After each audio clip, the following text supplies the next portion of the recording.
Hi guys, ನನಗಂತೂ ಕಾವ್ಯ ಗಿಲ್ಲಿಗೆ support ಮಾಡಿ ಸಖತ್ ಇಷ್ಟ ಆಯಿತು. ಅದು ಹೆಂಗಿತ್ತು ಅಂದರೆ, ನಾವೇ ನಮ್ಮ ರೂಪದಲ್ಲಿ ಕಾವ್ಯ ಅಲ್ಲಿ ಹೇಳ್ದಂಗಿತ್ತು ಅಷ್ಟೇ.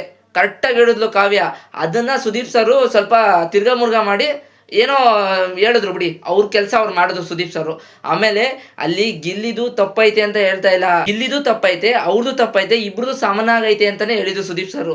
ಏನು ಅಕಸ್ಮಾತ್ ಏನಾರ ಗಿಲ್ಲಿಗೆ ನೀನು ಮಾಡಿದ ತಪ್ಪು ಅಂತ ಹೋದ್ವಾರ ಅಶ್ವಿನಿ ಮೇಡಮ್ಗೆ ಬೈದ್ರಲ್ಲ, ಹಂಗೆ ಬೈದು ಬಿಟ್ಟಿದ್ರೆ ಅಕಸ್ಮಾತು ಗೊತ್ತು ಇನ್ಮೇಲಿಂದ TRP ಸಕ್ಕತ್ ಬಿದ್ದೋಗ್ಬಿಡುತ್ತೆ ಅಂತ.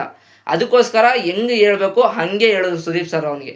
ಆಮೇಲೆ ಸುದೀಪ್ ಸರ್ದು ಇನ್ನೊಂದು ಖುಷಿಯಾಗಿದ್ದ ವಿಚಾರ ಅಂದರೆ, ಬುಡಕ್ಕೆ ಹೋದ್ರು ಎಲ್ಲಿಂದ ತಪ್ಪು ಸ್ಟಾರ್ಟ್ ಆಯಿತು ಅಂತ. ಫಸ್ಟು ತಪ್ಪು ಸ್ಟಾರ್ಟ್ ಆಗಿರೋದು ಅಭಿಯಿಂದ. ಅದು ನಮಗೆ ಗೊತ್ತೇ ಇಲ್ಲ. ನಾವು ಏನು ಮಾಡ್ಕೊಂಡ್ಬಿಟ್ಟಿದ್ವಿ, ಗಿಲ್ಲಿಂದನೇ ಸ್ಟಾರ್ಟ್ ಆಯಿತು ಅಂತ ಕೆಲವು ಕಚಡ ಹಾಕೊಳ್ಳೋ ಕಮೆಂಟ್ ಹಾಕಿದ್ರಲ್ಲ ನನಗೆ.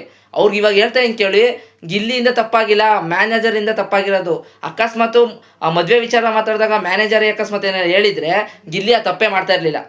ಆಮೇಲೆ ಮಂಜಣ್ಣನ ವಿಚಾರ ಮತ್ತು ರಜತ್ ವಿಚಾರಕ್ಕೆ ಬರ್ತೀನಿ. ಮಂಜಣ್ಣ ಮತ್ತು ರಜತ್ತು ಮಾಡಿರೋ ತಪ್ಪನ್ನ ಒಪ್ಕೋತಾನೇ ಇಲ್ಲ. ಕಾವ್ಯ ಏನೋ ಹೇಳಿದಾಗ ರಜತ್ ಹೇಳ್ತಾರೆ, ನಾವೇನು ಮಾಡೋಕ್ಕೆ ಬರಬೇಕು ಹತ್ರ, ನಾವು ಟಾರ್ಗೆಟ್ ಮಾಡೋಕ್ಕೆ ಬರ್ತಾ ಇದ್ದೀವ. ಟಾರ್ಗೆಟೇ ಮಾಡಿದ್ದು ನೀವು. ಅದು ನಮಗೆ ಕಾಣಿಸೈತಿ ಇವಾಗ. ಏನು ಗೊತ್ತಾ, ನೀವು ಅಂದ್ಕೊಂಡಿರ್ಬೋದು ಟಾರ್ಗೆಟ್ ಮಾಡ್ತಾರೆ, ನಾವು 24 hours ನೋಡ್ತೀವಿ ಸ್ವಾಮಿ. ನಮಗೆ ಗೊತ್ತಿರಲ್ವಾ 24 hours ಇರೋದು ಬಿಗ್ ಬಾಸು. ನಾನು ನೋಡಿಲ್ಲ ಅಂದ್ರೂ ನನ್ನ ಕಮೆಂಟ್ ಹಾಕ್ತಾರೆ ಕೆಲವರು. ಓದಿ ನೋಡ್ರಿ, ಅವರೇ ಕಾಮೆಂಟ್ ಹಾಕಿರ್ತಾರೆ ಅಂತ. ಏನು ಒಪ್ಕೊಳ್ರಿ ತಪ್ಪು ಮಾಡಿರೋದನ್ನ.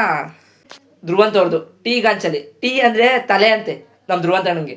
ಅಣ್ಣ ಟೀ ಅಂದರೆ ತಲೆ ಅಲ್ಲ ಕಾರಣ, ಟೀ ಬೇಡ ಕಾರಣ, ನಾನು ಹೇಳೋದಿಲ್ಲ ಆ ಮಾತನ್ನ.